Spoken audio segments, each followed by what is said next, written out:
Oh, might as well check some stuff. What's good, stream? Stream, we in here. What's going on? It's been a couple days. I say a couple days, it'll be like two. But got that nice early start this morning. I say it's early. It's like 10:48, but I got up at like 8:30. So got my morning coffee. Got a lot to talk about. Or at least I feel I do. Oh man. Hopefully y'all doing all right. It's like second week of February. I think the Super Bowl is actually today. Or the Superb Owl. If you watch what we do in the shadows.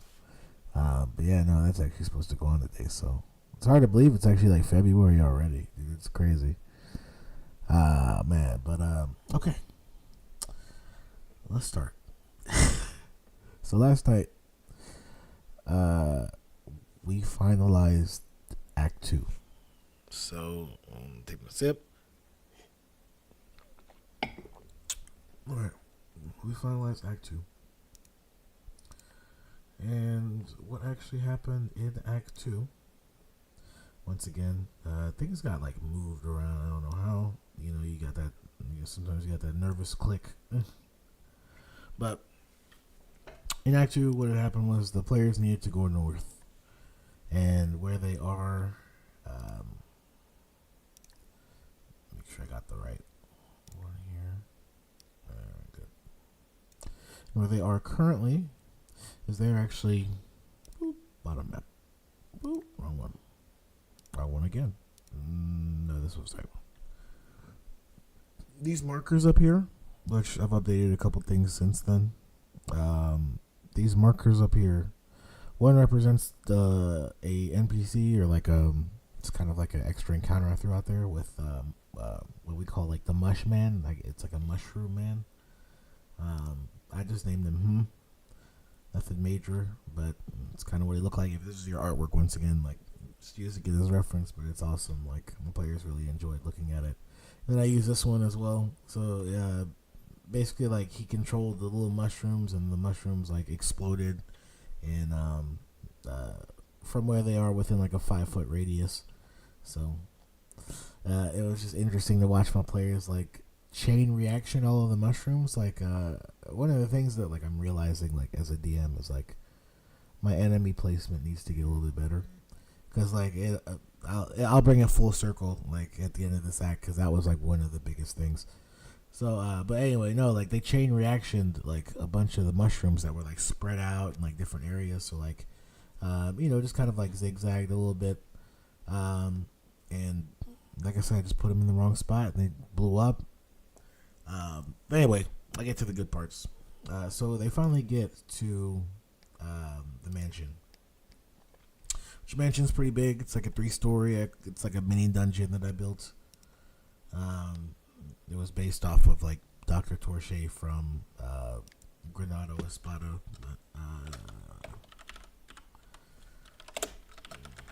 Granada Espada. Yeah, so it was like it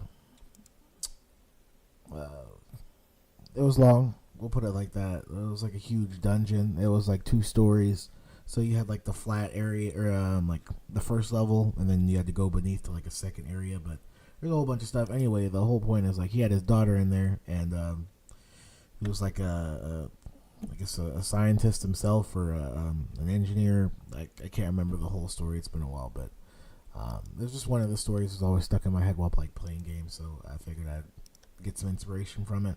So I created my own and just like made a mini dungeon. And this was actually made for one of the players, specifically for her backstory. It was actually Lara, and this actually had to deal with her cousin Ladaine Francois, which the card is actually down here. But anyway, within here, like a couple good things is the players explored the first floor of the dungeon, which, I mean, it's pretty easy. Like I said, they couldn't get to this room until like the very like final boss, but they came in through the back, which is actually back here. I didn't have a wolf or this little tinker guy. This was actually just kind of like something I was coming up with to maybe like have like, you know, Francois like scout them on the way in. But I kind of like the mystery of like who they are, because the only person would know is actually Lara herself. So anyway, I ended up like taking this out, so I'm not going to take it out now. And I didn't have the wolf in there, or the hunter bot, or I guess the fighter bot. I had neither one of them in like this area, but I ended up like doing something with them, like coming downstairs. So anyway, like players entered in through the trash room. They met a couple of the house bots, or the main bots that are there. They noticed on one of the walls of the trash room there was a terminal, as well as like there is like a battery area on the left hand side. Nothing was powered on in the house, so they're I'll keep going through. They get to the elevator, nothing turns on. They make their way all the way through the house, and like the house is like super dark. So walking through the hallway, you know, they hear some stuff. They run into a little bit of trouble here and there. They get to Torche's room. They find a bunch of notes. So I figured like the notes would be, you know, like super helpful as far as like explaining things. They, to be honest with you, let me go to the notes. So these are like all the main notes that I had wrote for, you know, just kind of like explaining things, just like a different way to do the lore. And I felt like it was like faster to do it this way too. So I just kind of went through. Also, players ended up getting something on the second floor, but I'll go back through that.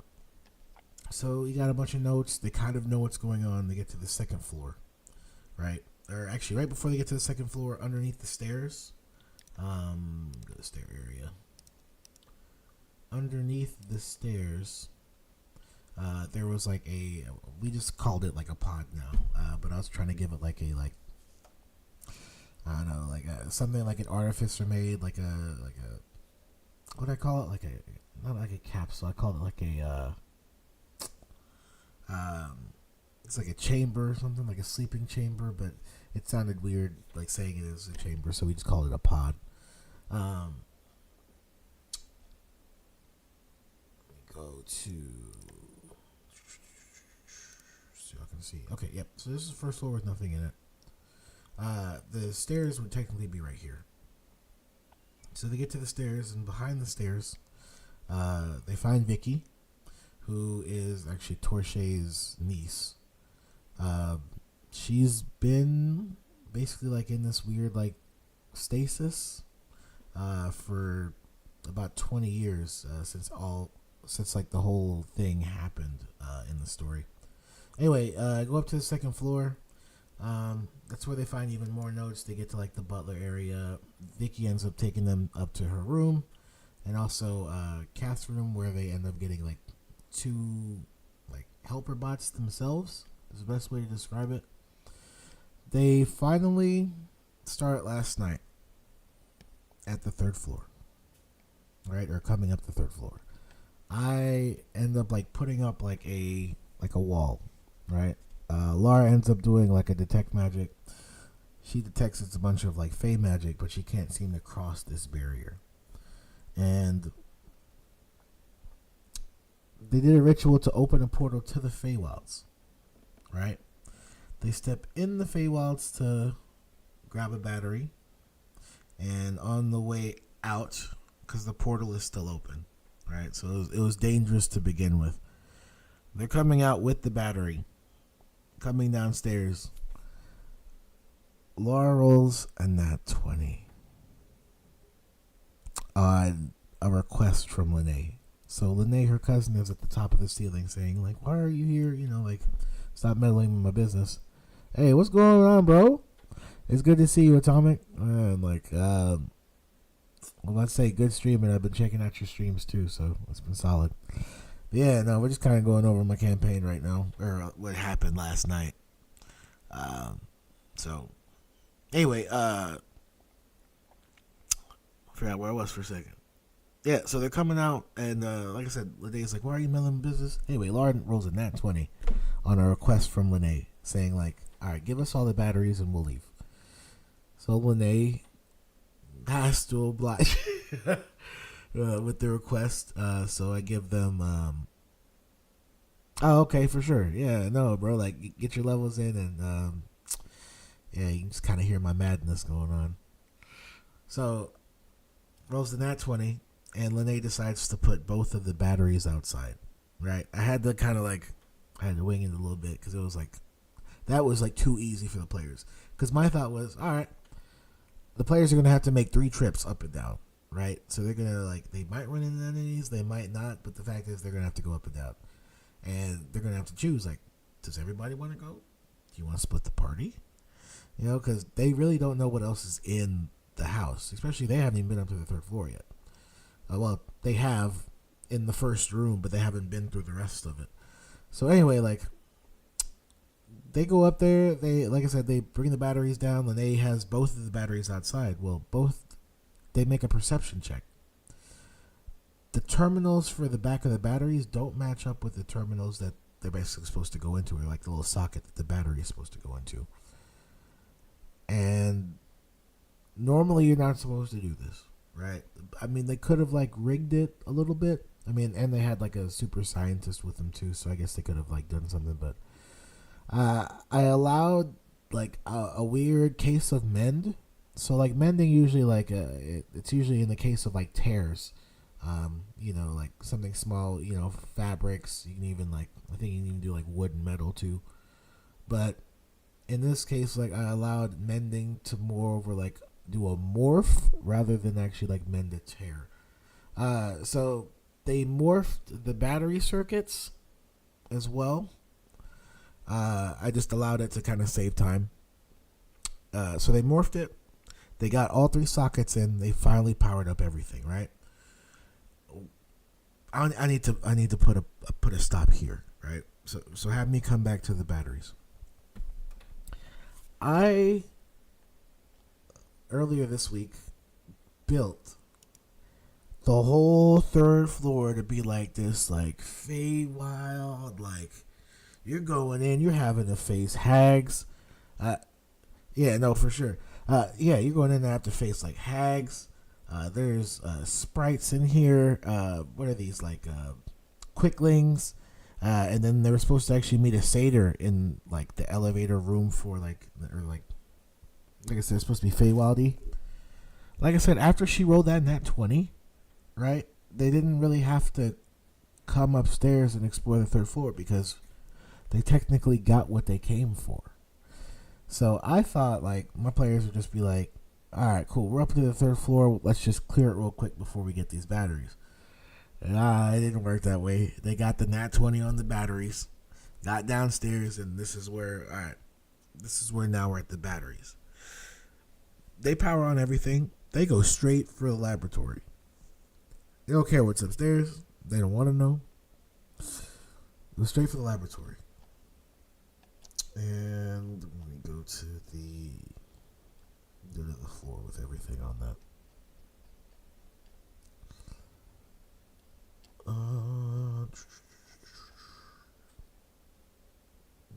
There we go. All right. So they get to the laboratory. Right, everything's powered on. They push the button. It opens up. It's tss. Right inside of the room. There was places for 3/4 cover. I also had like pillars in there, but I completely forgot like whenever I got there, so I kind of messed myself up. But these pillars, I instead made them 3/4 cover, and I didn't have this or this in there. But I did have the tank, and I had these over here. The vault was over here to the left. So what one of my players did was they made a perception check on the inside. They could see the tank to the right, and then to the left they could see like the vault, or the vault door. Well, Laura decides to go inside. Hey, what's good, Messiah? Appreciate you stopping in. We just kind of going over what happened last night, or 2 nights ago with the campaign and shit for D&D. But yeah, they see the vault door on the left, so Laura decides to, all right, I'm just gonna go in. So she goes inside, and as soon as she hits the door, I have her make a wisdom save, right? Pretty pretty decently high wisdom save. I think it was like a DC 17 wisdom save for their level, right? They're only level 9. She passes, no problem. I think she got like a 23 or something like that. Okay, all right. She gets in, and she sees her cousin Lene, as well as Francois here in the bottom corner, or not bottom corner, but like the bottom of the room. Well, my other PC, her name is Lara, or not Lara, Eliza. Here, let me go to her page real quick. So Eliza decides to, all right, well, if she's already in there, I'm gonna go ahead and come over here by this pillar and see. I have her try and make the save. She fails with a 6. It's like a 5 or a 6. I have her go back in there, or as soon as she gets in there, she starts having weird memories. Right? It's like she shifted from where she was at, and as soon as she walked through the door, she was back in her house. And she hears her father calling from downstairs, which is weird because she's looking for her father. And so she's just kind of like looking around scared. And I give her kind of like a little deja vu within like a weird dream that she's having, or I guess a nightmare. And I tell her, you see a note from the Duchess of Wimbledon. And she writes it down, blah, blah, blah. And then I was like, well, what does your character do? She says, I just kind of fall to the floor, scared, shaking. And I was like, okay. So her, Eliza's like husband in real life, Fister, who is the monk in the party, he decides, all right, I'm going to try and just like stick one arm in and just kind of pull her around the corner, or pull her from around the corner. He rolls a 12. He fails too. He goes down. And the cool thing about like Fister, and I'll go to this page real quick. Fister is something like happened to him in the past, and he kind of like left it up to me, but like he became like a weird experiment. You remember like Barrett from Final Fantasy? He's got like that like gun arm, or that like, one regular hand and machine gun arm, or I guess you can even say like Mega Man in a weird way, but he's going for Barrett. And he's also got like the scimitar like coming out the side, so it's like a scimitar minigun, so we call it the Schmini gun. It's crazy. But he reaches one arm in there, obviously like the only arm he can pull her with, and like I said, he fails, and he starts to see like this weird, or have like a weird nightmare.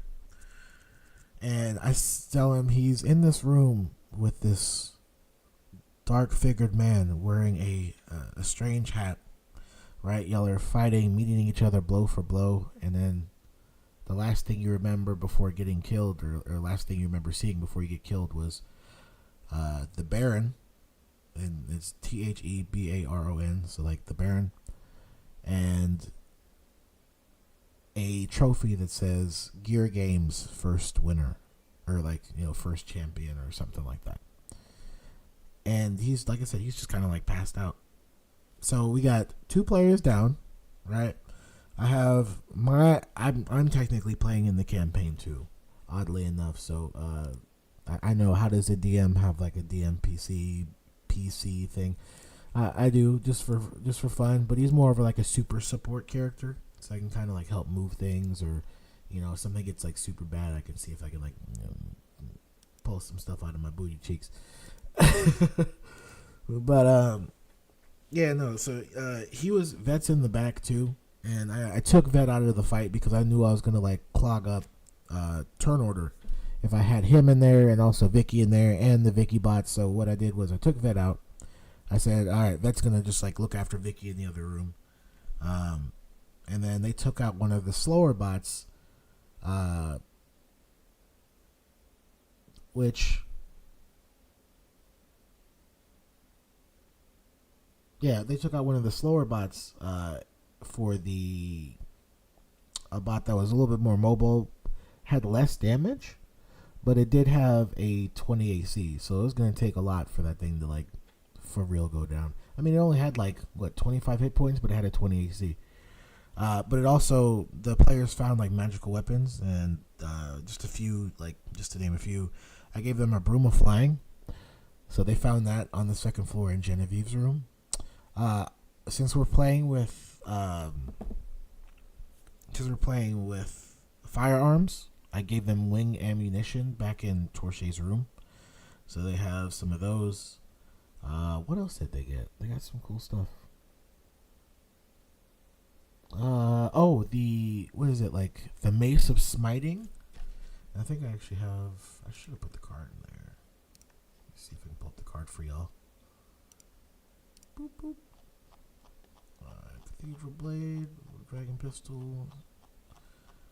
Go down here. Oh yeah, no. There's a couple other ones. So Bold Melodies. Basically, like you can play like each like two different types of melodies for the bow. You can choose.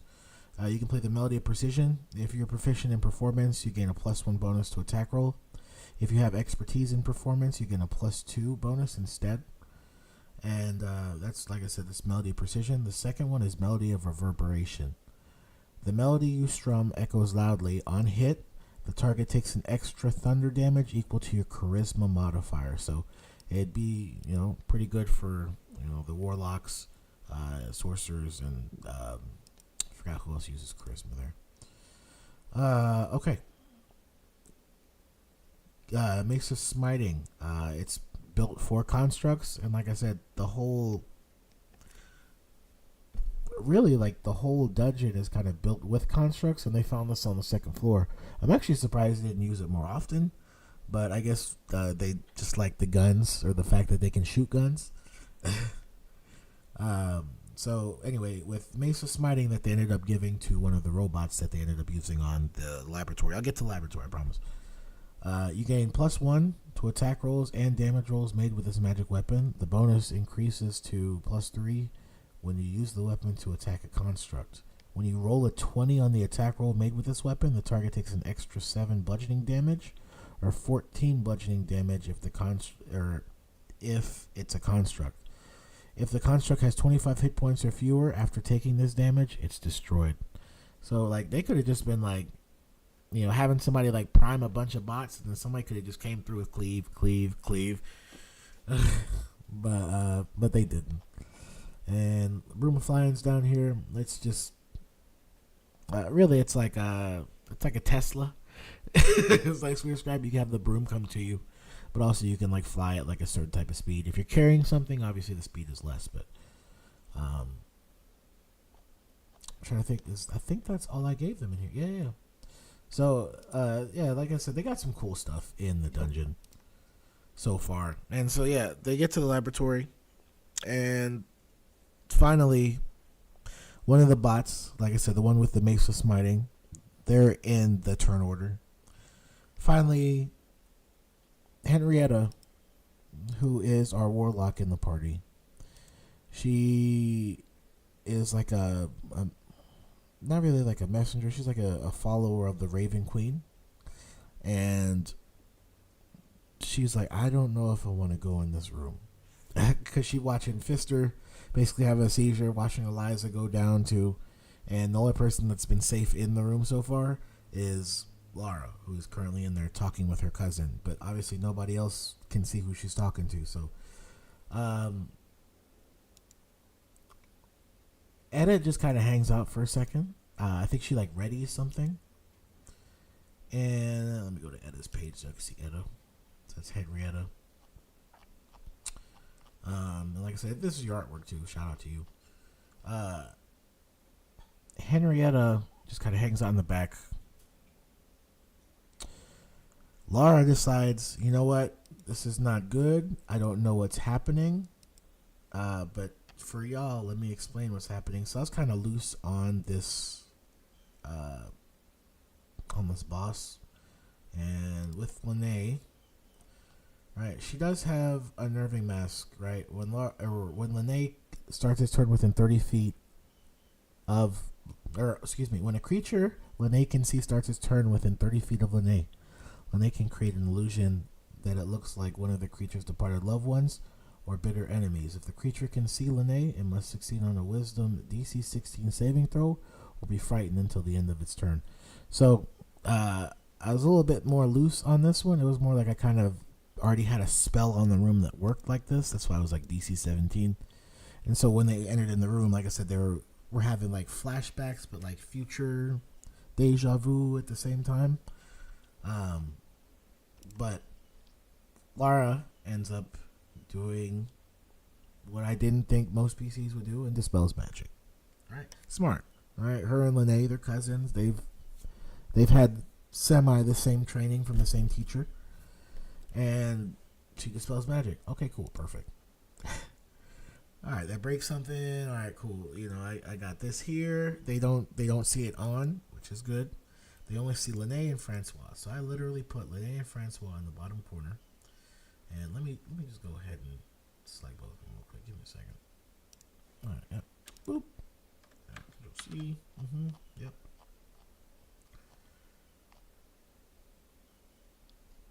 Where is it? Okay.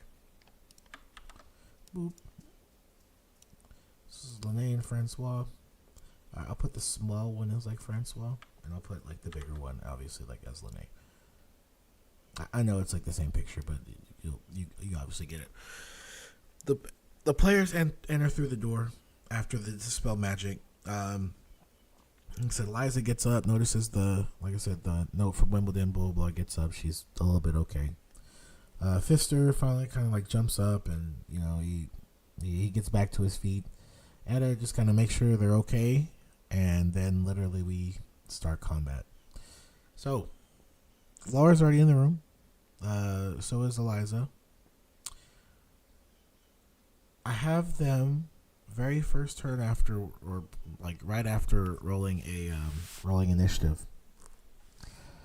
I just have a party member make a perception check, just to do it. They notice chains in the middle of the floor.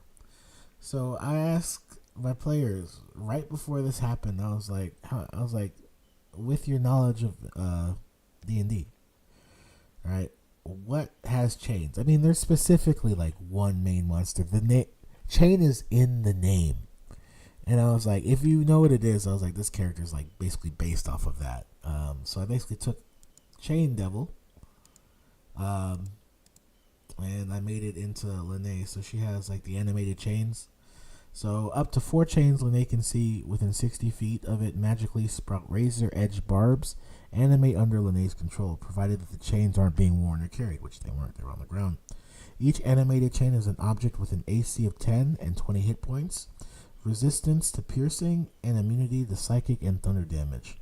When Lene uses multi-attack on her turn, she can use each animated chain to make one additional chain attack. An animated chain can grapple one creature on its own but can't make attacks while grappling. An animated chain reverts to its inanimate state if reduced to 0 hit points or Lene is incapacitated or dies. So I'll get to that in a second. So the chains were in the room in like 4 little areas. So they had one of the bots that was on their side. They had it attack, the same one with the Mesa Smiting, which was smart. They were attacking it, they had it attacking the chains. As Eliza comes in, she's able to take a shot on Lene. Fister rushes in, catches Lene and Francois, right? Basically right next to each other. This is where I was talking about me as a DM needing to get better with my positioning. What I should have had was actually like Francois be like up here, because I made this like a 20-foot, it's like a 20-foot from the ceiling. It's like 20 foot up, and then there's still like a gap between the top of the vault and the ceiling. So I should actually have like Francois up here. Anyway, so Fister already rushes in. Francois, I made him kind of like a druid, And so I had him transform into a mammoth. So like a huge creature. I mean, he was supposed to be bigger than what he originally was there, but he was kind of stuck because, I mean, I don't know, like, as far as the rules too on D&D, it gets kind of weird moving through creatures. Like, I imagine if something is huge, it could literally just like walk over you, which I didn't like think about either. But then again, there's like rules to where you can't just move through another creature like that, especially since there's like a pillar here. So a huge creature can't just go through a pillar like that. I mean, I guess I could have like splotched that too as a DM, but a huge creature can't go through that, and I can't really have it just go through Lene, who's like the big bad in this case. And so literally my mammoth is just stuck. The one time I think I probably should have just like improvised better as a DM was like literally right there. I had a huge creature, and you mean to tell me I couldn't just like knock a wall down, had some like something from the ceiling come down, and like everybody have to make like acrobatics checks or something, or even like do like shit. I can even fuck around and just give him like a trample, even though that's not like a mammoth thing. Because I had to, if I had him transform into a mammoth, it doesn't really have that, so I'd just be adding extra things on the stat block, which I guess I could have. But like I said, it kind of played an important role right here. So it was a good learning lesson for me, to be honest with you. So made that mistake. Promise you I won't be making that again for my party members. But then again, I still gave my party members a good challenge. So things I did right, though. All right, this is where I get to that. So I know I just beat myself up, but this is where I did things right towards the end of the fight. So second round, right after Lene took some damage, Francois is already transformed.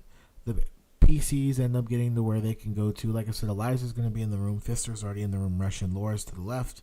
And Laura ended up summoning her Reaper. I think it was like Reaper of Death or something like that. What is it? Like Shadow of Death or something like that. I can't remember what the spell is. But she ended up summoning the Reaper. So she's in there. Or the Reaper's in there. And then last but not least, Henrietta is right next to Eliza on the inside too. Alright, so whole party's in here. Plus one bot. Second round. I have Lene do basically like her own layer action.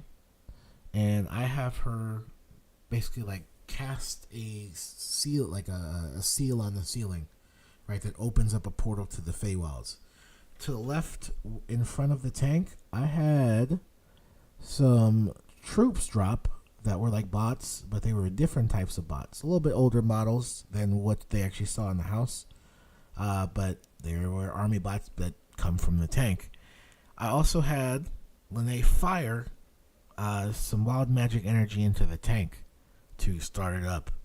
So the cool thing about the tank was supposed to be able to start every turn, right? The tank could take an action to fire, or it could take an action to summon enemies, or summon like constructs.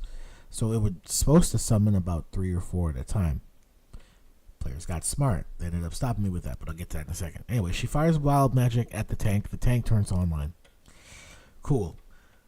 The cool thing about like her dropping the extra troops in front of the tank, right? I did them in like a D&D like crowd situation where it's like as the health starts to diminish, like so does the dice. But for each enemy in there, it's like a dice multiplier. So if it's like, you got like one goblin with 10 health, he's got like a dagger that does like, 1d4. Or even like he's got like a special dagger that does like 1d6. 1d6 is easier in this case. I'll go ahead and take old boy out real quick. Hold on, give me 1 second. Whoop. That's a ban. You just multiply, or you just add on everything. So it's like if you have like 4 goblins in the crowd, right? That's 40 health, right? Because each goblin is worth 10. And then you have 4d6, right? And so instead of it being 1d6, it's now 4d6. So now I'm just stacking damage because I have, right, like 3 crowds of like 4 enemies that do like decent damage. I think it was actually like I gave them like 1d8 because they had weapons as well. And so they're taking 48 worth of damage. First turn that these. Hold on, I got a screaming cat. Oh, Lord Jesus.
Alright, hey, shot stream. Sorry, I had a screaming cat. You just hear in the background. Just angry. Anyway, okay. Um, Back to what I was saying. So, we got enemies in a crowd, right? Uh, Crew 3, I think I remember they did 40 points of damage to one of my NPC or one of my PCs. I was so happy. It sounds messed up, but I was so happy to do that damage. I was like, finally y'all feel it. Because like you as the DM, nobody talks about it. You gotta start praying for some of these DMs. They're just taking blows all day. You know, uh, just, we're just taking shots to the face all the time. But finally, that 40 damage. Oh boy, that was sweet. And then the other one I think did like 28 damage. The other crew did 28 damage, and I had the first crew ended up going into the tank to actually like control it, like drive it. So the tank turned on, but it still needs the bots, which that's why the bots pop out. So it pops out its own crew. They can actually like drive and control the vehicle, which is cool. It's just something I didn't think the players would want, and then they end up actually taking it. So it turns on. I had the tank go through. It ended up like firing like a shot at Lara, and then I'm doing some like pretty decent damage.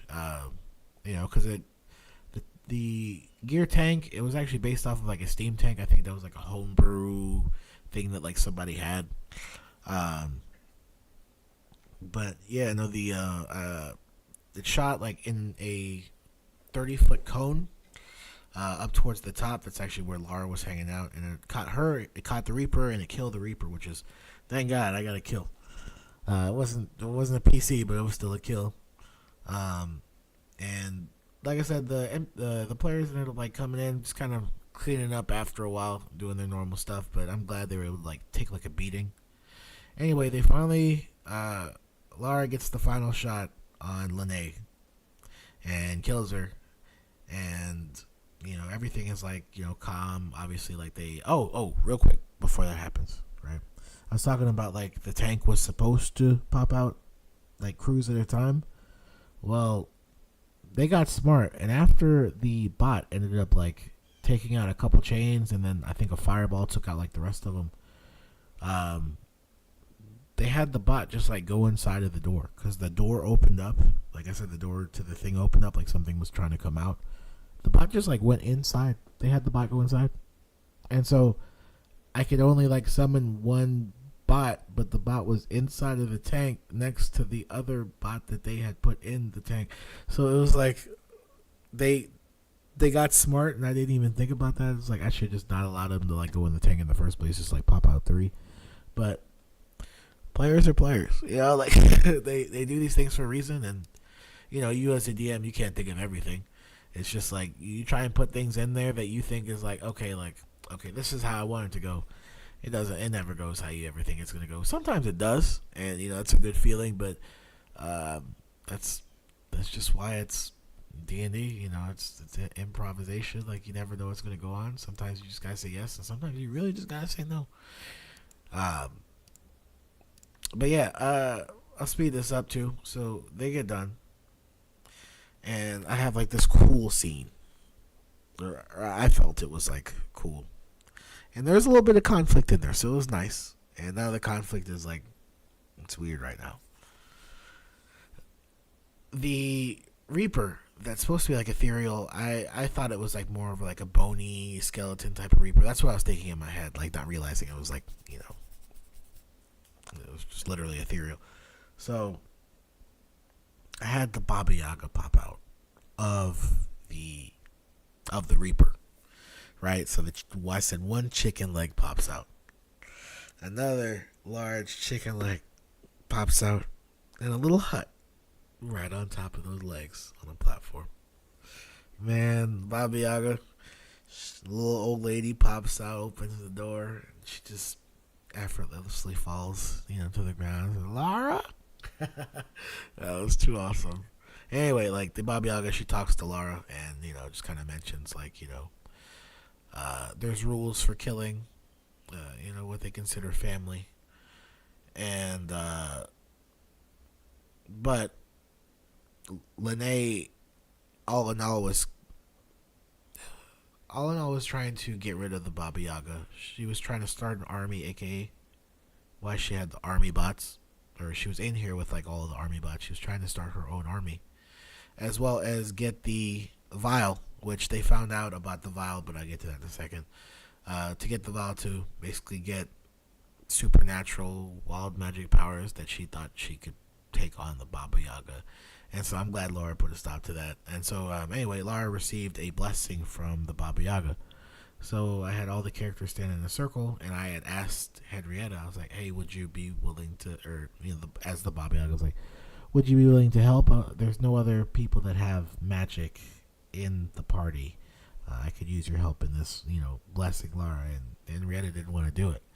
That was like that was some odd like conflict in the party. She was like, no, because she's technically lawful good, right? So she didn't want to do something that she thought was evil, right? She didn't think it was evil. I should have had her roll like a maybe like a religion check, but or even like an arcana check too, technically. She would have known, because she's walked the plains before, and it's not like she doesn't know what evil is, because technically like the Raven Queen is slightly evil, so it's odd having a lawful good character work for the Raven Queen. Yeah, I'll leave it alone. It's solid. But anyway, Henrietta didn't want to do it, so I guess Laura was like, all right, I need the blessing, blah, blah, blah. So I guess Laura made a deal. Right, me as the DM, like, there's a lot going on, so I'm kind of like half paying attention to the deal that they made. Apparently, Laura decided, like, since Lene and Francois are dead, who ran the orphanage that Lene was basically sending like bad kids to, they need a new owner, right? Well, I guess Lene was like, hey, if you help me with this blessing, I'll give you the orphanage, instead of like them trying to like negotiate the orphanage. I was like, you know what? You gotta live with that decision. So anyway, Etta helps out on terms of she's getting the orphanage, and that's gonna have its own challenges for Henrietta too. And they give her the blessing, right? Well, with the blessing, I give her like what I call like the skull bands. And with the skull bands, it's cool. She always has like the bands on, obviously. If she has no weapons on her, or if she does, it doesn't matter. She can have the band transform into one of two weapons. It can either be it's like a short sword. It's like an arm blade, so it's actually based off of the arm blade magical weapon that they have that gives you like +1 AC as long as the arm blade is out. You can retract it with a bonus action or activate it either way. And there's some other things to it too, but I did that. So if she needs like a melee weapon, she can like pop that on the side of her hand. The other rule too is like if she pops that out the side of her arm, with that same hand, she is not allowed to have or be holding a weapon or anything like that. So anyway, if she doesn't want the arm blade, it can go back into the band, or she can turn it into a basically like a pistol. And with that pistol, she's able to spend a sorcery point and do a piercing shot, basically like up to her initial like range, which is like I think like 30 feet for her weapon. So that was just kind of like a little blessing, that I gave her. So it's something different. I mean, normally like sorcery points are here and there. Sometimes like it's never like use it or lose it with sorcery points. I think it's just like stockpiled. If they gave us like more enticing things to do, I mean, give or take, some of us that are like blasters, we'll do them. But if we don't have to add sorcery points, obviously, like we won't. Okay, so the blessing is received to Laura. Right, the pistol or the skull band. The Baba Yaga says, I'll be seeing you later, and Baba Yaga leaves. The PCs decide to open the vault, where they come up to another pod, the same one that Vicky was in, underneath the stairs. They open up all 5 pods, so they open up, Torche, the other 3 butlers, and then last Catherine, who is, like, her body's there, but she's not there, if that makes sense. And they get, like, a bunch of, like, deets from Torche. So, he kind of tells them about, like, the 3 vials from this thing that he calls, like, the Heaven's Beat. It's basically like an orb of wild magic that he was able to, himself, oddly enough, to break it down, turn it into, like, a liquid form. Well, it got into the wrong hands, and that's what started the whole dark water situation. And he explained how the dark water situation came to be, and then he requested for the party. He's like, I'll do you favors later. He just has to make sure that, like, things are still in order. It's been 20 years since anybody's seen him, so the fact that, like, they got in, they found him, was a big deal. So he's gonna have to get used to life, obviously, like, now being up again. And he requests them to go see Herschel, who was the artificer who helped him create the basically like create the vial, or like the liquefied wild magic, which is crazy. Anyway, they made 3, and Tilda, who they found out about Matilda last night, so finally we get into the actual like main like villain they're supposed to kill. So they finally got that. Right, they finally sunk your teeth in there. You know what's going on now. So they finally find out about Matilda, and she's basically the one that is in the ocean. He dropped her off like in the middle of the ocean. The chamber couldn't contain the magic that was seeping out, which was like basically like black, dark, foul, like necrotic magic. And that's what basically started the dark water, basically the mutations, because obviously this wild magic dark essence was in the water. So they finally connected the dots to the dark water. So they're like, okay, fuck, we found it. We see it. Okay, now like where's this going? Right now they know they have to go kill Matilda, and they have to find Herschel. Right, the person that helped them work on it. But also they know now that Vicky is the artificer the other artificer that helped Torche. And that'll come in handy here soon. Alright. So they found out about all that. It's cool. Etta decides to take off early. Doesn't run into any trouble. I have her roll 2 survival checks. No issues getting back to town for those 2 days. And the party ends up like staying there for the 2 days, and that's where we ended the session. Right, that was, man, like thinking about it now. Like I said, like the goods and the bads, like that was awesome, because I thought I had a lot like riding on like the very first act, because you think like creating like a campaign, especially like your very first like main campaign, to make things make sense or connect. It's like, all right, I thought the first act was like, okay, it was a little clunky. I was kind of getting my foot in here and there. It's kind of like testing the NPCs. Seeing the integrity of the CR system of D&D, which I had to make my own CR system. So, um, Act 1 was, like I said, it was a little choppy, but it was good. Act 2 was a little bit more like, okay, structured, blah, blah, blah. Okay, they hit you with a couple of left and rights, but I ended up, having things or even like coming up with things on the fly, for them. So it wasn't easy. It was easy enough. I think like the biggest thing I learned too in this like act or this like story arc session was pacing. I think I got pacing right. It wasn't too rushy, but there were times when I was like, if I don't personally speed this up, y'all are going to be in here for like 20 minutes. So I'm just like, okay, there's nothing else really in here. Let's go to the next room. And okay, they're like, all right, well, I'm going to sneak. Blah, blah, blah. All right, cool. We're good to go on that. All right, so pacing was good. All right, because I don't want this, like, I don't want the campaign to be long. I want it to still be enjoyable, but I don't want it to feel like it's, like, being dragged out. So what I'm shooting for, honestly, is, like, 3 sessions per act, right? And there's only a total of 5 acts. There's originally 4. Right, this next act that I'm like having to do, it wasn't even like originally in. Like I created like a whole different town from London, and I called it like Upton.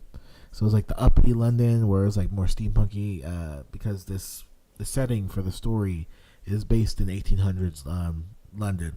Right, the current year is 1880. In 1860, the Torchet situation happened, and then after that, the Dark Water started to mutate things. Well, it finally made it into the rivers of London, aka why it's called Rivers of London. And obviously, like, people, they did things from the river, even though the river didn't have the best sewage system. Obviously, like, the sewage system got better, I think, in like 1868, something like that. So London had a better sewage system. Anyway, it was still trash.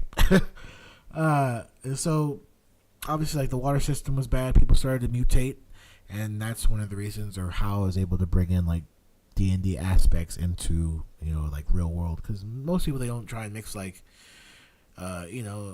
fiction and like real world stuff, but this kind of made it easy. Plus, everybody likes the Victorian era anyway, and they're like, from what I see online, and I've even looked for it, like, it's harder to find like Victorian era campaigns that like either they try and be too correct, like with like dates and like people and like things, or it's just like way too fantasy enough to where it's like you can't really like grasp like the time. It's more of like you're floating through the story than actually like having or feeling like any agency within the town. So, you know,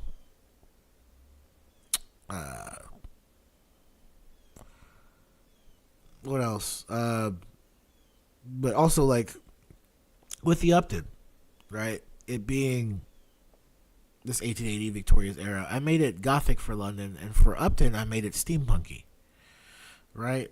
So like, with steampunk. Oh, hold on one second. Doop, doop. Okay. Yeah, I made it like steampunky, which is odd because I don't really see any campaigns with steampunk either. So the fact that I was able to put it in both, at like a decent time period, was nice, and then also make it Dungeons and Dragony at the same time due to the Dark Water starting to mutate things. And if you're able to do that, now you have D&D in a real setting. So I didn't try and be like 100% correct. I gave like I said, I had some inspiration all the way through. Besides like Torchet's Mansion, I had inspiration with like obviously like Jack the Ripper. It's not like my thing or anything, but it's within the same time period, so it kind of gives you like the feel like, oh, Jack the Ripper. But I named him actually, like, I made it a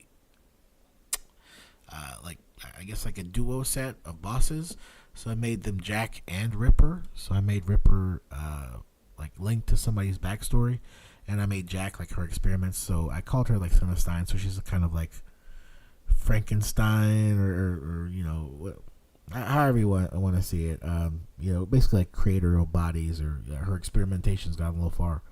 Well, same thing happened with Eliza, who was actually chasing Senna because Senna ended up stealing her notes. So it's cool seeing that go in there. So it's not necessarily Jack the Ripper, but it is like Senna is doing these bad things, and they're having to find out. And that was one of the things that Suzette, asked them to do, is like find out if these murders are linked, to anything, or what's going on. And sure enough, like, they're slowly gonna find that out. Okay, so Act 2 finally came to a close. 100% all the way through. Shit was fire. I say so myself. So, put a little fire emoji. I'll go ahead and I'll 100% through later. Now we're on Act 3. Right? And Act 3 is a weird thing. There's a couple things that the players still need to do. So, me personally, let me get organized because in one of my players' backstories, there is a ring, and it was a ring that was given by the Raven Queen. Well, the Raven Queen likes memories, right? Memories, dreams, stuff like that. Well, I forgot how much damage, right, that the ring was supposed to do whenever it takes somebody's memories. So that's one of the things I have to get with my session 6 or session 7 technically. Get with Etta on ring damage. What else? What else do I need to do? Oh, I need to make cards for weapons and cards for NPCs. Okay. Ring damage, cards, weapons for NPCs. Southern travel for sure.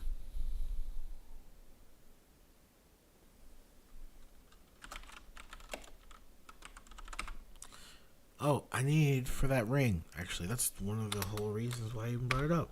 The ring has memories, and I was supposed to give the memories last week or on Friday night, and I couldn't find them for some reason. Like literally, like I remember putting things in like weird places, but sometimes I know where to find it. Sometimes I definitely don't. So I'm trying to find where I put the memories. Let me see. Okay. Oh yeah, I'll get to the Napka too later. So encounters, lost cars, skirmishes, magical items. Yep. Tab 80. Okay. So if I were gonna make notes, there's like one of like 4 places. It would be here. Flusher.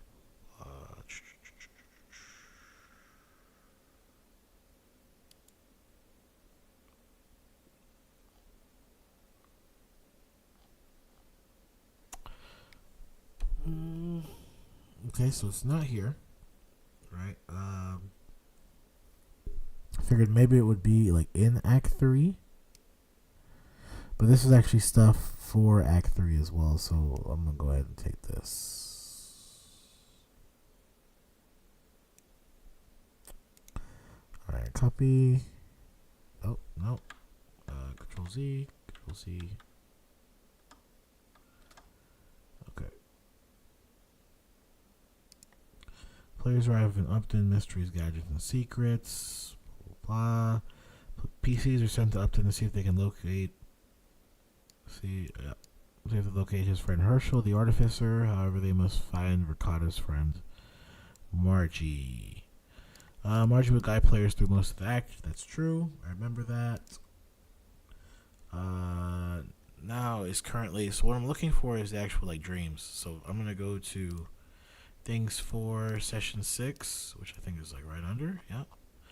And I'm actually gonna throw these in here too. That's actually what I'm having the players do in number 6. So, like I said, I write all of this stuff down. I just never have it in the right place. it starts getting hard, like, to keep things. Like when you're writing it, it's okay, but whenever you like try and like pull it up, especially like like you're in the middle of like a scene or like the session, and you're like, oh yeah, let me get these memories for you, and you can't find the memories. You're like, what the actual? So, well, let me see. There might be one other place it might be. I sometimes put things in the players don't read, and I also gotta make a card for that. Okay. Kai, blah, blah, blah. Oh, remember that little bird thing that we just saw? That was a Nagpa. That's gonna be whenever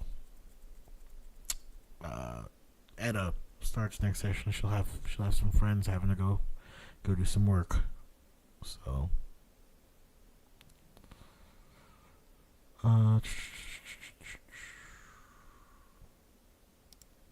yeah, we're just trying to find. Oh yeah, that was for next session. Blacks will do property shown. It's just a crafting base. Copy 1d10.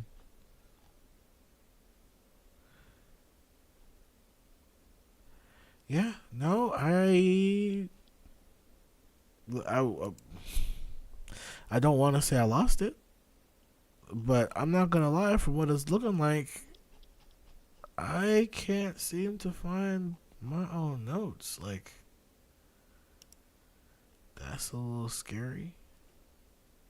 Cause I swear, like, I put them in here. I remember putting dreams, like dreams are such and such. Alright, let me just double check too. What if it is on not Act 2? Let me check Act 1. What if it is on not Scripture? What if it is actually on Ethel? No. Sewers maybe?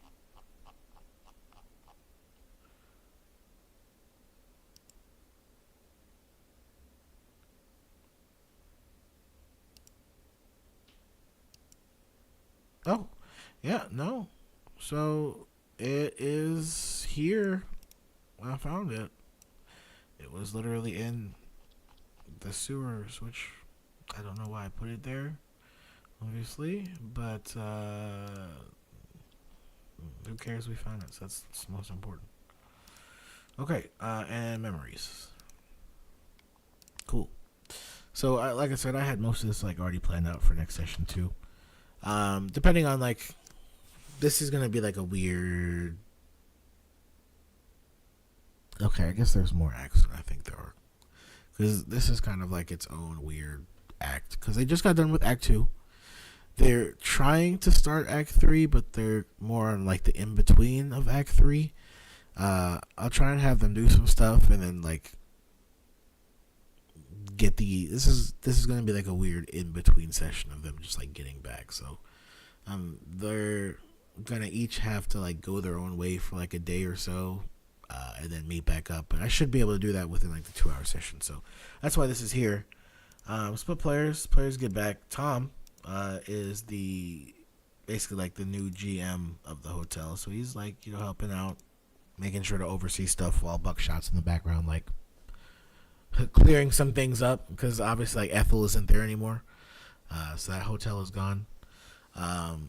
Eliza is actually gonna go to, like I said, the Duchess of Wimbledon, and that was, like I said, within her story. Whenever she was having that like weird nightmare from Lene, so now she's actually gonna get to like play up on that. Of Wimbledon. I don't know if that's necessarily right. If it's not Wimbledon, I'm sorry. Untitled book from one of her parents, Nyla. Within that book, there is something specific I wanted her to have.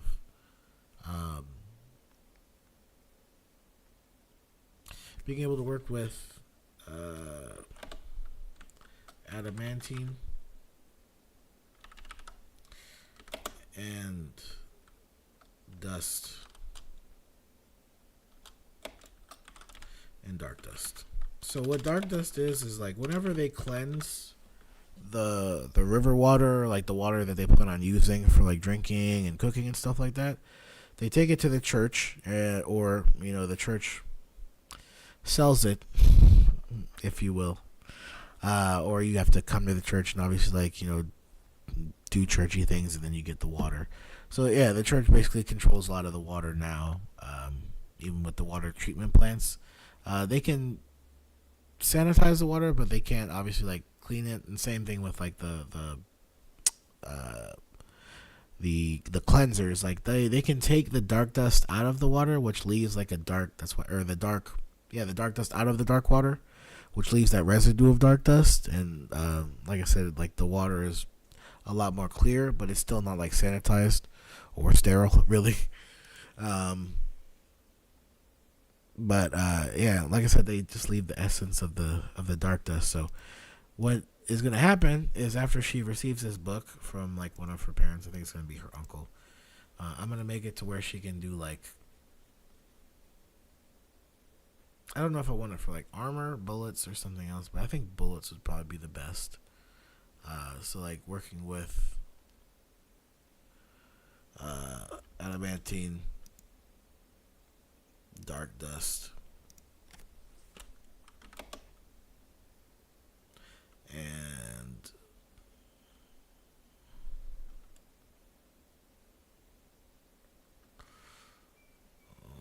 molecules. So she's just gonna end up doing some like wild stuff here. So, but anyway, she's gonna learn how to work with those. So with her crafting now, right? So we'll have to actually do some stuff for crafting on that.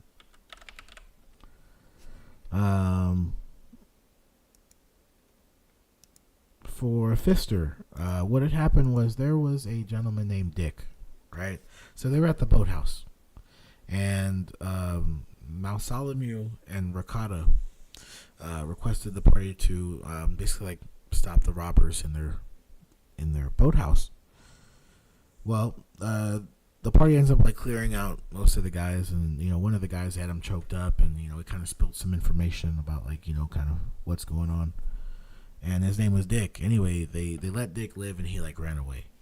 Well, remember I had the Baron in that last session. Well, the Baron's gonna come to start like playing into here. So Dick ends up starting to get like funding from the Baron, right? Obviously, like Pfister doesn't know this, but this is for the story. So Dick's gonna start getting funding from the Baron, and now Dick is kind of like his own he's kind of like his own little mob boss, sort of. He's got like his little crew and a little blah. And Pfister, like I said, he's got like that little gun arm, or the shimmy gun.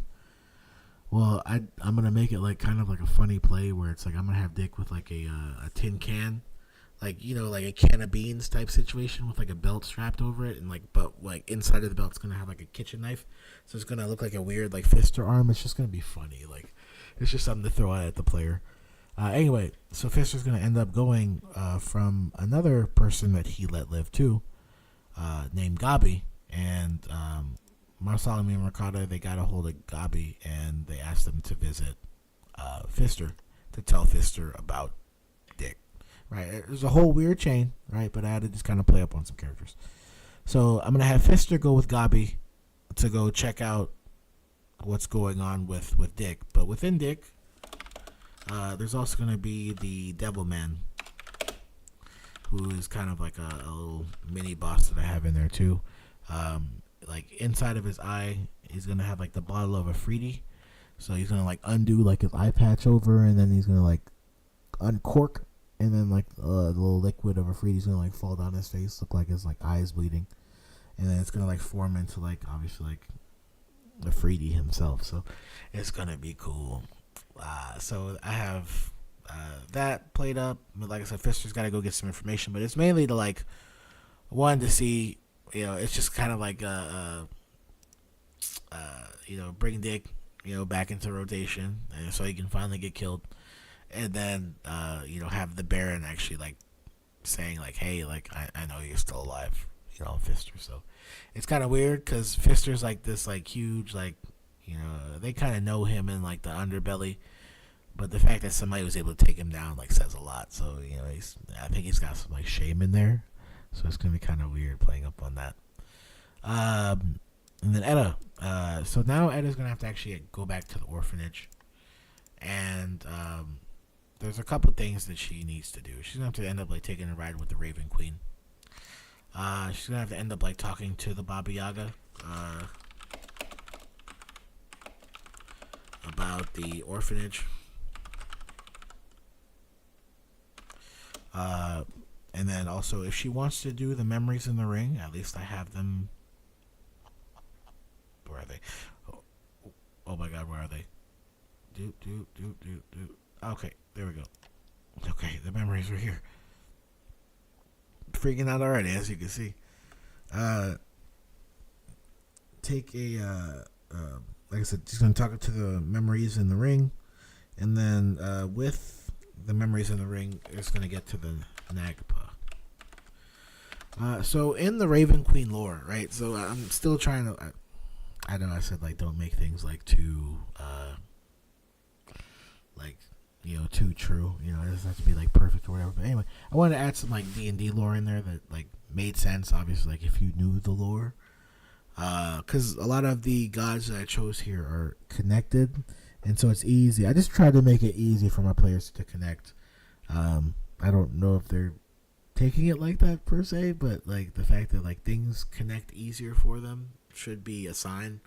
But anyway, with the Raven Queen, while she was trying to ascend to stop the war between Loth and I can't remember who the other person was that she was fighting, they were basically like 13 conspirators trying to stop her from going into godhood. So the 13, I'm just going to call them corruptors, ended up like messing up with the ritual, and so as a punishment, the Raven Queen made them Nagpa, which are like the weird birds from like the Dark Crystal. I was trying to explain this to my girlfriend last night, but they really do look like the birds from the Dark Crystal. So like, go to the Dark Crystal and try out this movie because it's actually a classic too. But like the weird birds like these, and then you look at like what a Nagpa looks like.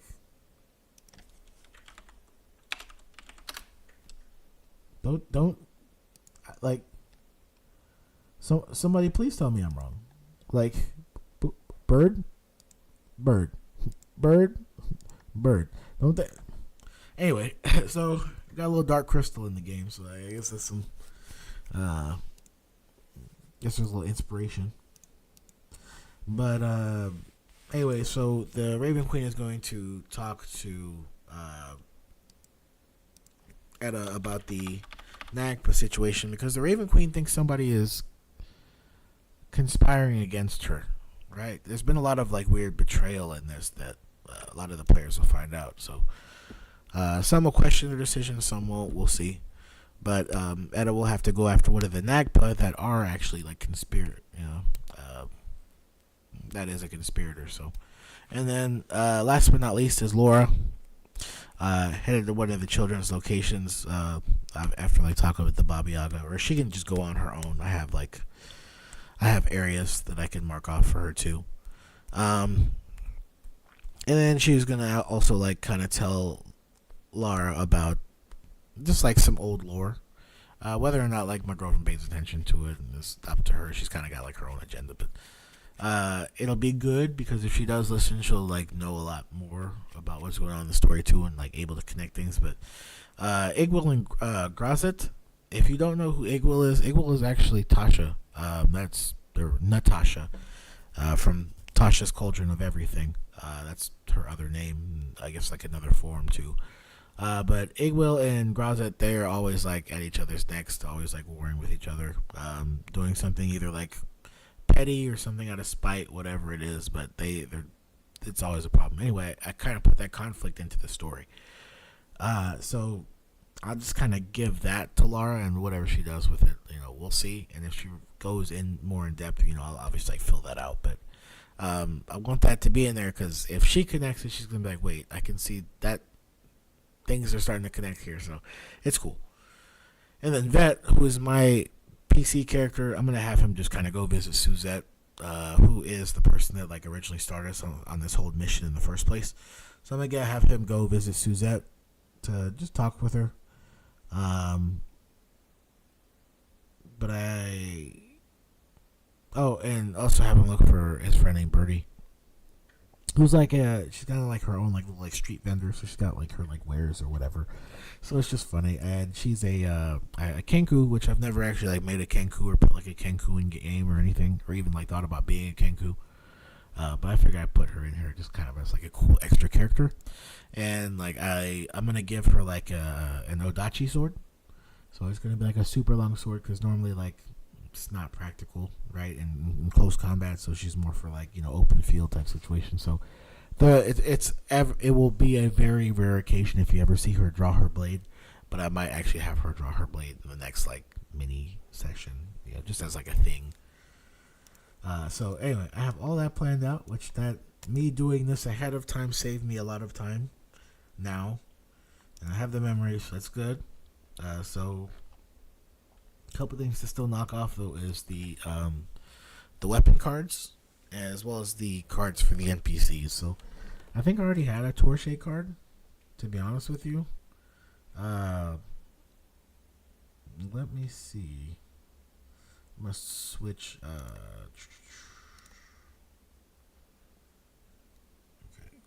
I have it here. Let me see if it'll actually like pull up. Boop. Oh, okay, yeah, we're good. All right, let's see. Open. These are all the ones that I have in here.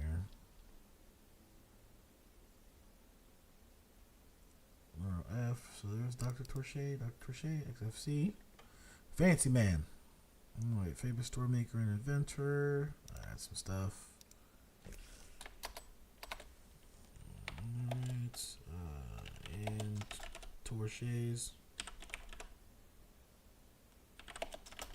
Anshin. Firehurst with Upton and help him get rid of Tilda. That's facts. Easy as pie. Okay. So I'm gonna save.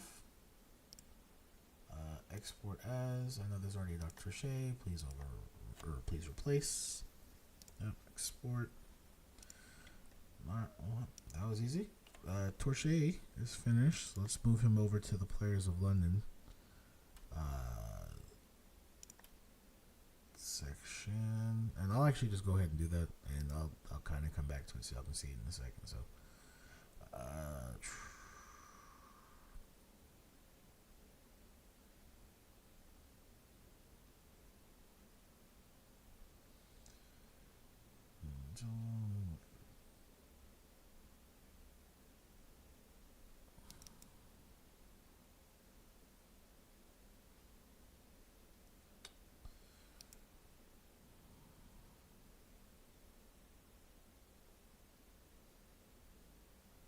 there we go. There he is. All right, I got him. Let me pull him over real quick. Then it's regular representing players. I'll do the party here. So we'll just kind of tack these in here.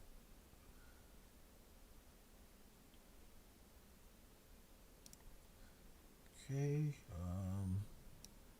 Dr. Torche. He is in here. Who else? We need one. Well, we have Vicky already, I think. Yes, we do. We have Vicky. I can make one for the other three butlers. So I guess just for poops and giggles.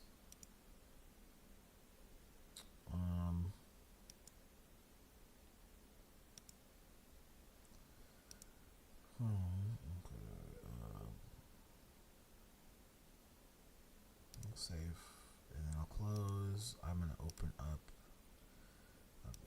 Madam Web.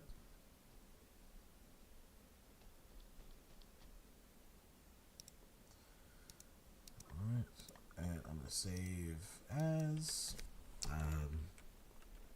This will be Walter. Walter.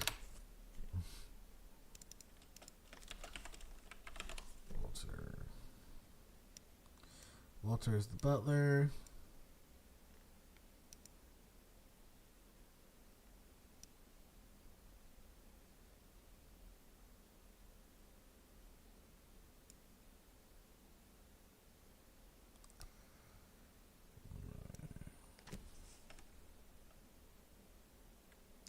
I mean, he's not really like. I guess the butlers aren't really like that important to the story. I might just put them like do like a 3-in-1 situation. Should I, or should I just give them their own?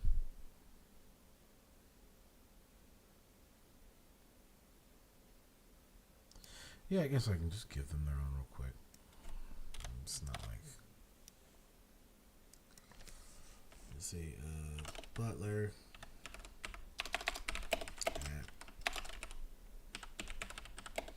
Mansion. And actually, no, you would be North London. Walter. It's definitely not a Walter, unless Walter is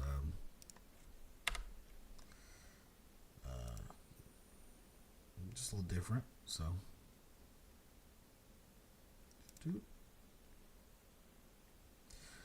I don't remember if I saved this picture for Walter or not. But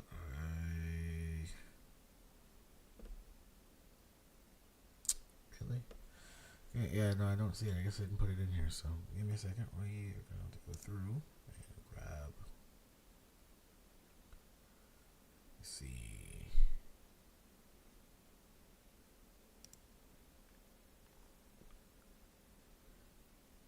I was like, thank God for Pinterest. Never thought I would say that.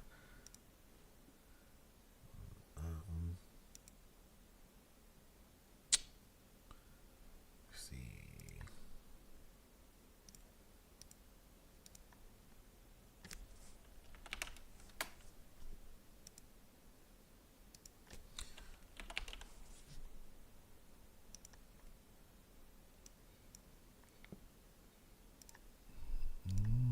Second.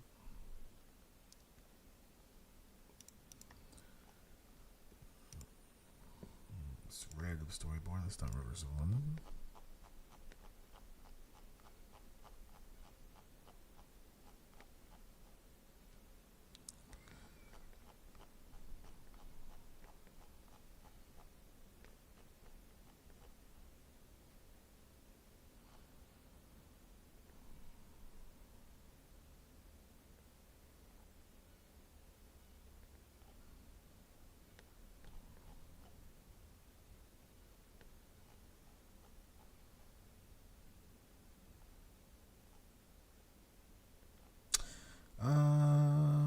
Let's see. That's a lot harder than we thought.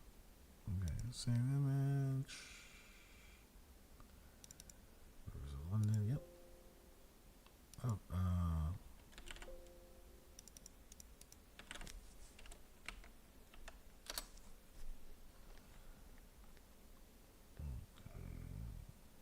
Genevieve.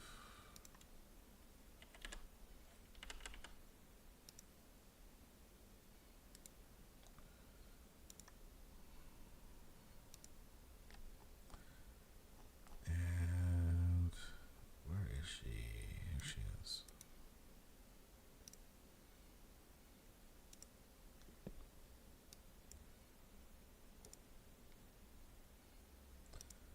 Walter. Mr. Waltz. Fancy man. I think it's actually like an anime character.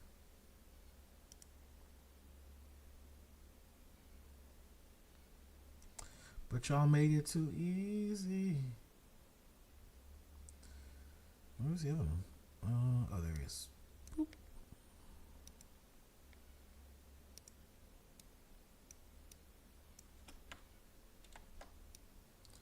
Y'all fucked up bait both.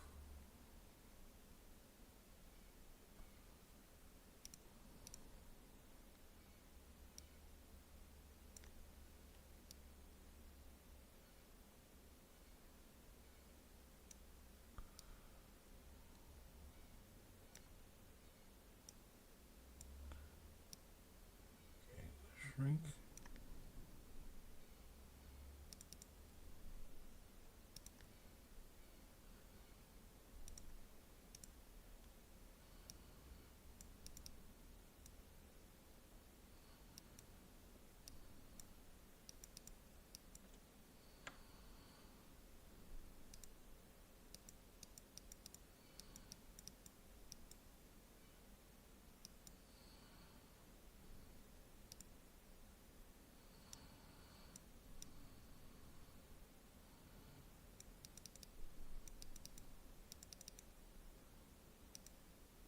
I don't know.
Yeah. I didn't want to, but it's looking like I'm gonna have to do that anyway. So, alright, already here.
No, I'm not smudging it. That's funny. I actually kind of like that. Oh man.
Yeah, I'll be Walter PNG. Okay.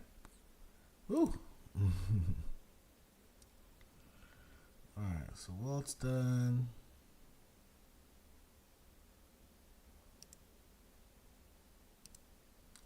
What's her name?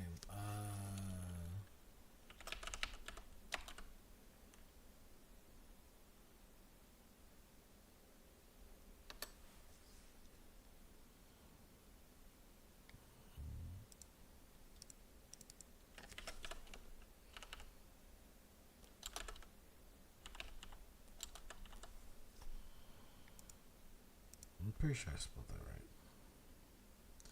Genevieve Jean.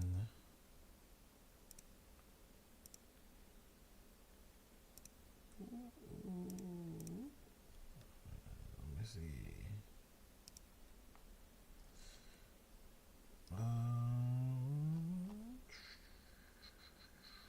You would think I would know how to spell these things, creating them, right? Genevieve. Genevieve. Indeed, I did. Okay. All right.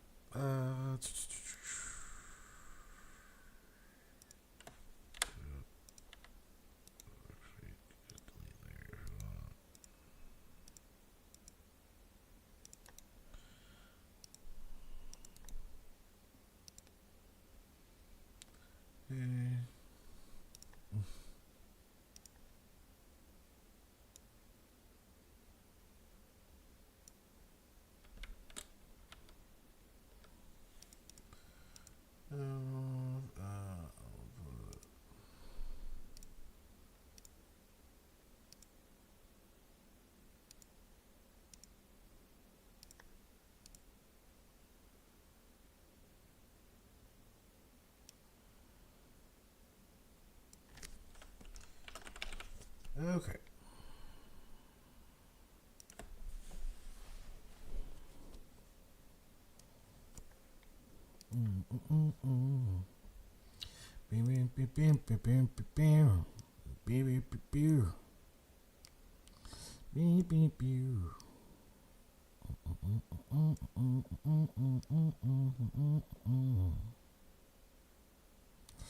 It's gonna be hard with something like you. This is gonna be the only one that's like Lord Jesus Christ, what happened? So, I'm sorry, I had to let you down, fam. I couldn't do it.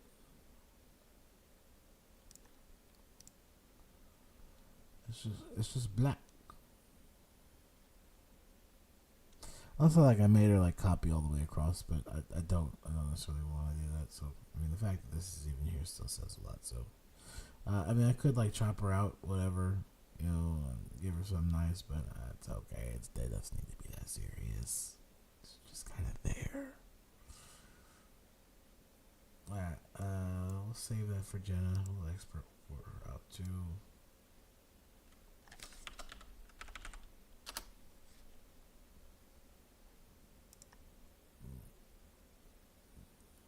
Plus, these are the butlers, so nobody really cares.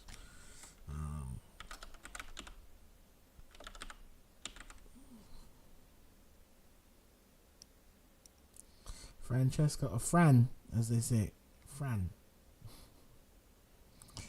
Here as well, okay. Alright,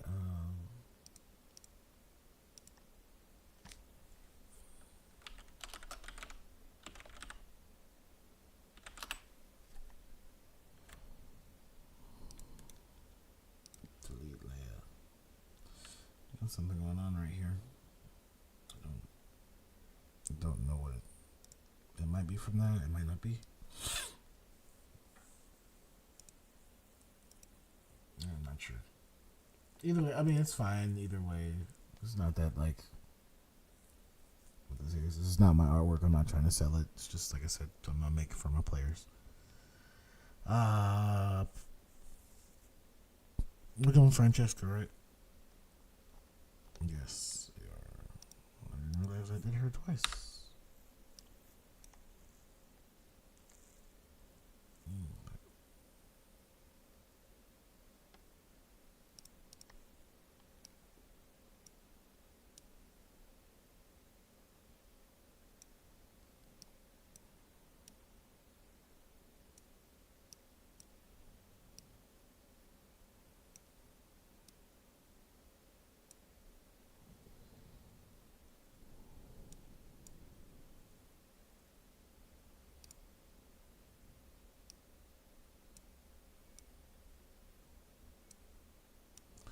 I mean, yeah, I guess you could do the whole thing if you really want to.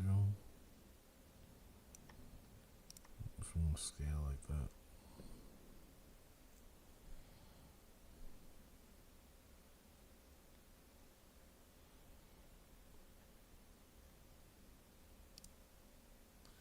Save, yep, I'll export you out. Okay. We'll put you as friend. Export, what's her name?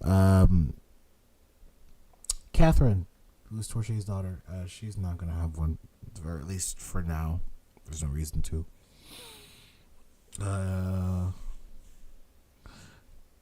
Tilly. Tilda. I think she already has a card. Actually, let me close this up real quick.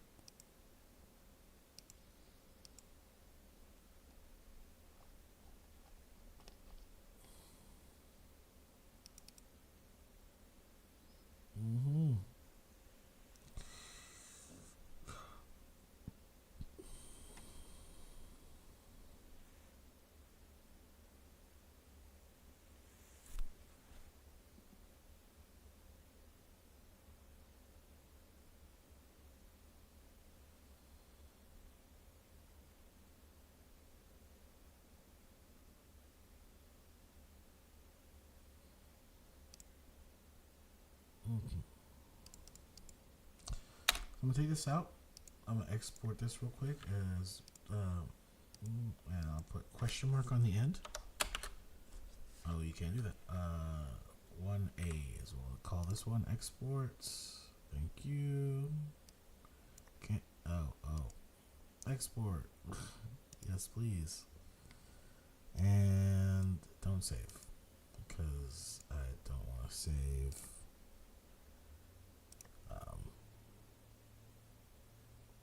I don't want to save the whole thing, so okay. We can bring back up the map here, or I guess the Rivers of London stuff in general. Alright, so players, Rivers of London. I got cards. I got Torche.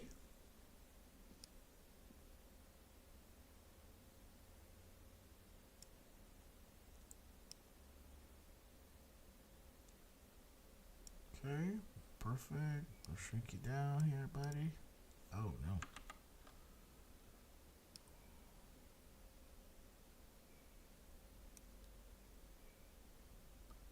Okay.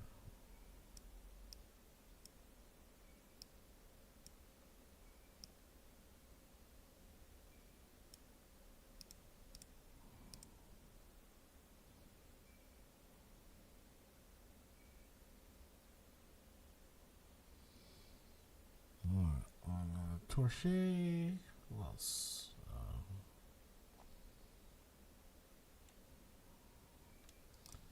Matilda. Walt. Fran. I could find Fran.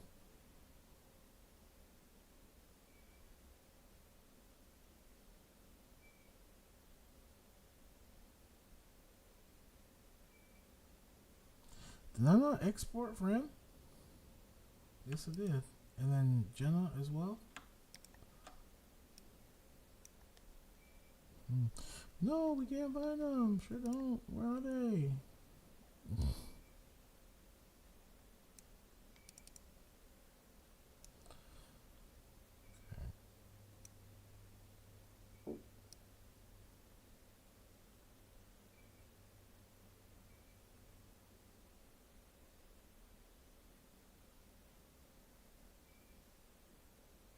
I just can't get to the end. Oh, yes.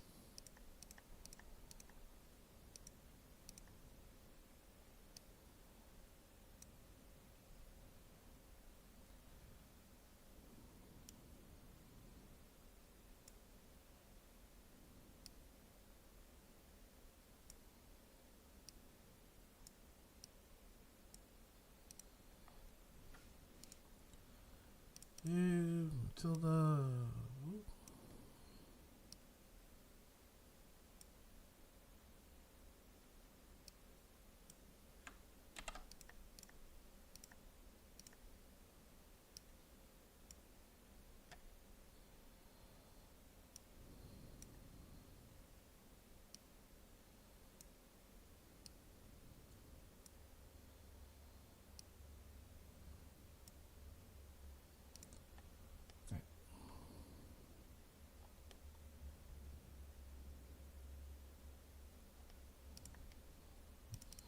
Walter's up next.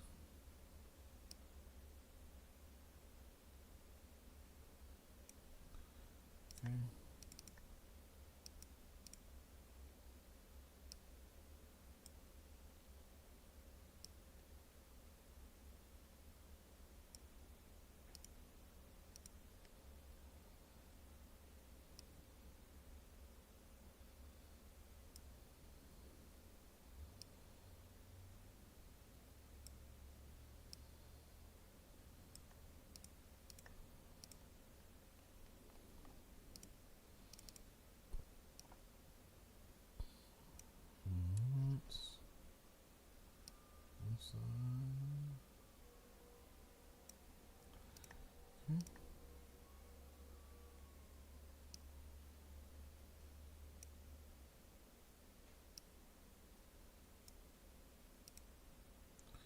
All right, bet that. What the actual fuck? Excuse me. Alright, yeah, I have to go in and fix that. Alright, sorry, friend. I messed up. For real, I didn't mess up. I messed up. Okay, let's get your photo here. Let's go ahead and slice you off. I didn't even pay attention to that. Alright, so we'll save that. Export.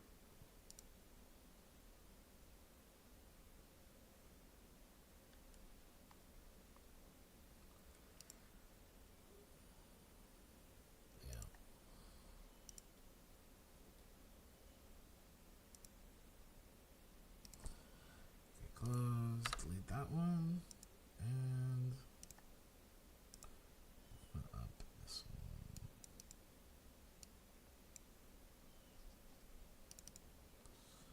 one. I was confused. I was like, what? But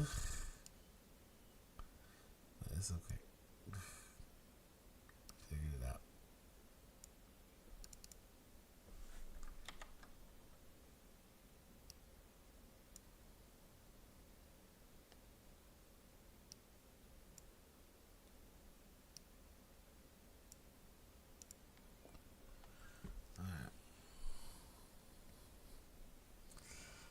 Alright, there's so many like cards now.